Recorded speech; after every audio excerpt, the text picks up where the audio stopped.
عاملين ايه؟ وحشتوني جدا. ولو وصلتوا للفيديو ده معانا فاحنا ابطال وخلصنا يونت 1 وبدأنا في يونت 2. فيلا بينا نشوف اليونت بتتكلم عن ايه. الليسن معانا النهارده properties of addition. يعني ايه اصلا الكلام ده؟ هو الاكسبريشن ممكن يبان غريب شويه ولكن هو مش غريب ولا حاجه. هي الفكره عندي كلمه properties دي يعني معناها حاجه بتميز ايا كان الشيء اللي انا هتكلم عنه ايه. يعني properties معناها، بحبش اعرب الكلام قوي ولكن لازم تكونوا عارفين معناها خاصيه او خواص او حاجه بتميز اللي انا هتكلم عنه. فانا دلوقتي هتكلم عن مين؟ بتكلم عن الاديشن. الاديشن يعني طبعا احنا بنتكلم هنا على مين؟ على البلس. first property معانا بتقول commutative property. يعني ايه commutative property دي؟ معناها هقولها لكم، يعني هوضح لكم الاكسبريشن بالانجلش. لو انا مش احنا هنا بنتكلم عن البلس، هنا properties of ايه؟ of addition. يعني لو انا جيت قلت لكم 2 plus 3 equal what؟ هتقولوا لي equal اسمع 5. طب لو جيت قلت لكم 3 plus 2، سامعاك يا اللي بتقول ما هي يا مس equal 5. تمام الكلام. فهنا بيقول لي الكوميوتيتيف بروبرتي دي معناها ان 2 plus 3 هي equal 3 plus 2. 2 plus 3 هي 3 plus 2. يبقى ده معنى كلمة ايه؟ commutative property. اول ما تسمع كلمة commutative property دي معناها مش لازم تقول تبديل، بس مش لازم تقول تبديل. طيب يبقى احنا هنعمل ايه؟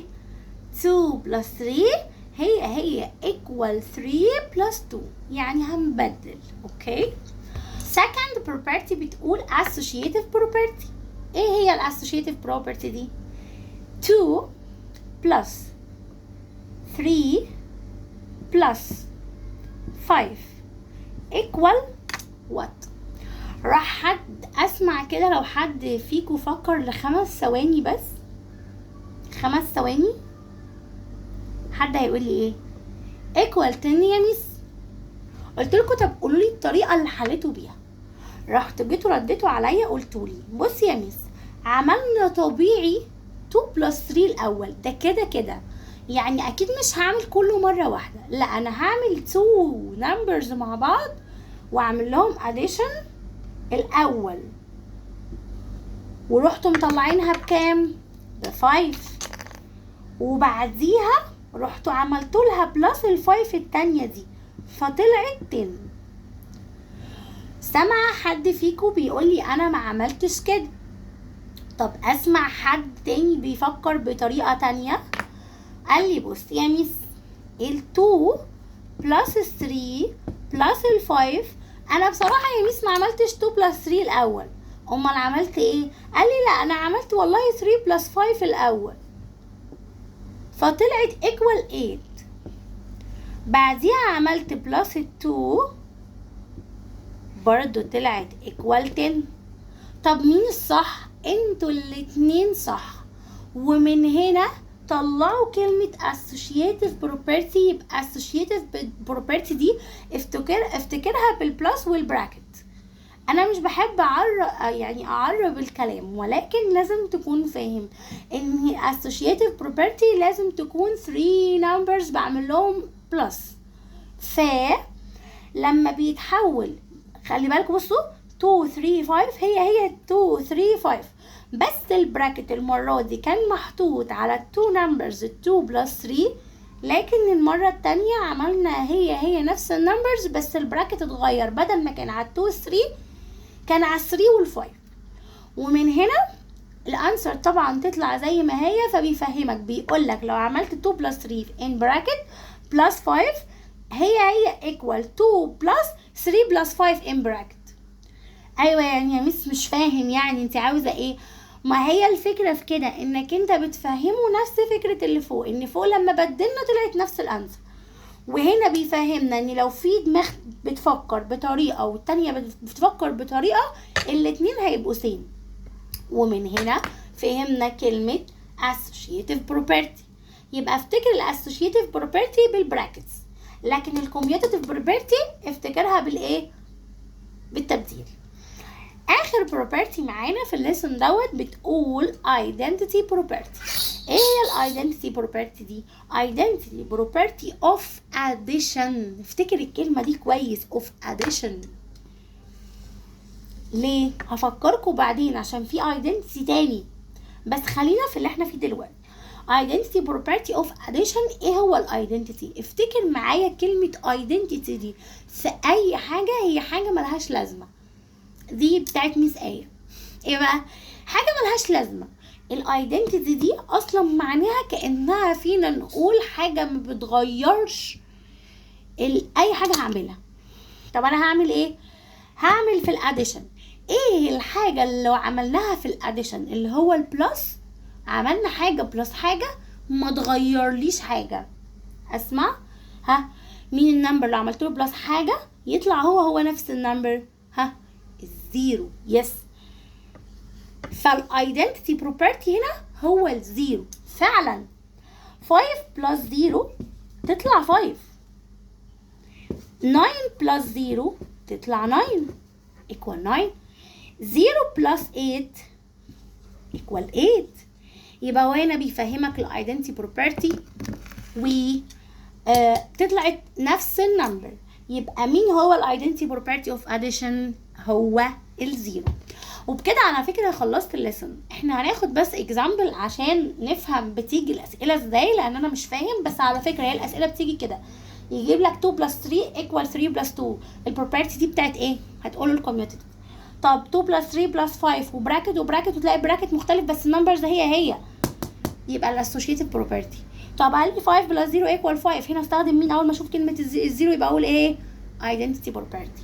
وبكده نكون خلصنا فهم الليسون. هناخد عليه اكزامبل ونكون خلصنا. اكزامبل بيقول لي add by using the property of addition. يعني ايه؟ يعني انت اعمل addition للكلام ده بس تستخدم الحاجات اللي احنا لسه واخدينها. احنا خدنا 3 property اللي هي الكوميوتيتيف والاسوشيتيف وكمان الايدنتيتي. قلت له اوكي. خلي بالكم على فكره معظم الوقت ما بنستخدمش الايدنتيتي قوي، لان احنا هنستخدم الزيرو في ايه؟ مش موجود زيرو اصلا.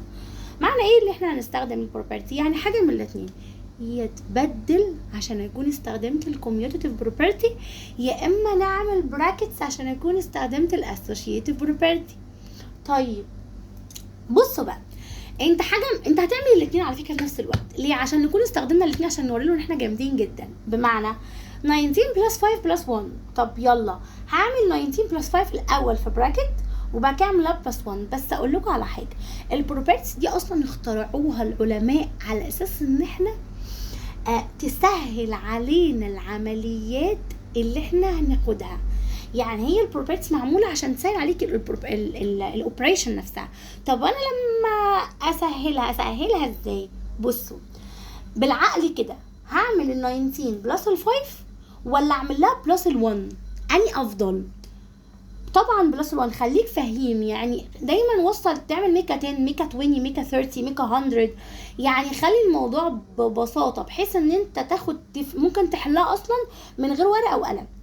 فانت هنا 19 بلس 5 بلس 1، فبالعقل بيقول ان انا هاخد ال 19 واحطها بلس ال 1 جنب بعض واحطهم في براكت واقول هعمل دول الاول. يبقى 19 بلس 1 الاول، وبعد كده الانسر اللي هتطلع اعملها بلس مين؟ بلس 5. يبقى هنا 19 بلس 1 ايكوال كام؟ 20. وبعد كده عامله 20 بلس 5 ايكوال كام؟ 25. خدت بالكم من حاجه؟ انا استخدمت التو بروبرتيز اللي هم مين؟ استخدمت ان انا بدلت 2 ديجيتس او 2 نمبرز ببعض. يعني خدت ال1 مكان ال5 بدلتهم. يبقى انا هنا استخدمت ايه؟ استخدمت الكوميوتيتيف بروبرتي. هكتبها له عشان اوري له ان احنا ايه؟ استخدمنا حتى لو ما قاليش انت استخدمت ايه، بس انا بفهمه. فاروح كاتبه له كده في براكت على جنب ان انا استخدمت الكوميوتيتيف. وعلى فكره ليها ابريفيشن، الابريفيشن بتاعها اختصار يعني الCOMM، اول 4 حروف ولا حاجه، يبقى كوميوتيتيف. طب وبعديها انا استخدمت كمان في نفس ذات الوقت انا استخدمت البراكت، حطيت براكت عشان اقول له ان انا هعمل 2 نمبرز دول مع بعض. يبقى انا كمان استخدمت مين؟ الاسوشيتيف. يبقى انا هعمل له اول برضو 4 letters كابريفيشن. يبقى انا استخدمت الكوميوتيف واستخدمت الاسوشيتيف. انا كده خلصت. ايه ده بس كده؟ انا كده حلتها له واستخدمت له البروبرتيز اللي احنا خدناها. تعالوا ناخد اكزامبل تاني، يلا بينا. The second example بيقول لي برضو add by using property of addition، يعني برضو احنا هنعمل addition. طب هنعمله ازاي؟ على فكرة هي الاسئلة بتيجي كده وبتيجي كتير جدا جدا في كل الامتحانات، فانت خلاص خلي الموضوع ببساطة بقى. 27 plus 50 plus 73. على فكرة اللي هيجي يقول لي طب انا يا ميس انا ما بعرفش اعمل ميكا 10 ميكا 20 ميكا 30 ميكا 100، لازم اخد التو نمبرز يكونوا لي حاجة فيها زيرو يعني؟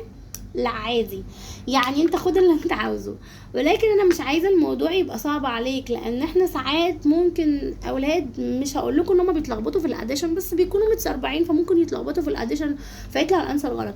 فاحنا بنحاول نسهل على نفسنا. مين من هنا تو نمبرز مع بعض يكونوا لي حاجه فيها زيرو، يعني ميكا 10 او ميكا 20 او ميكا 30 كده.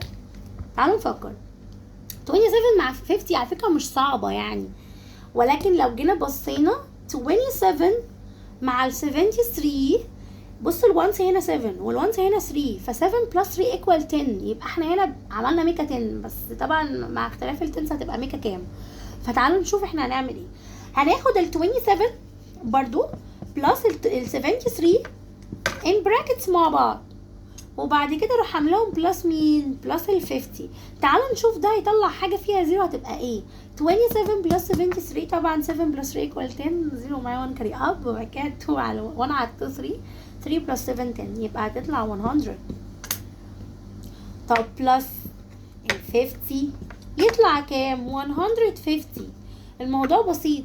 طب يا ميس انت نسيتي تكتبي ان احنا استخدمنا بروبرتي ايه؟ يا ريت والنبي، يعني دي يبقى كتر خيرك. فيا ريت تحطها جنبها كده بما اننا استخدمناها في الستيب دي، ونقول له انا استخدمت الاثنين، مش انا بدلت تو نمبرز ببعض.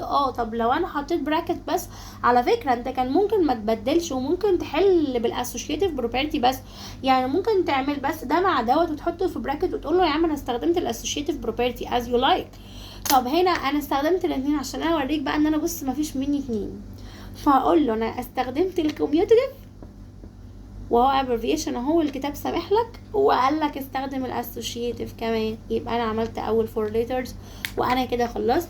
وبكده يا حبايبي نكون خلصنا الليسون خالص. الموضوع جميل اهو، واشوف وشكم على خير.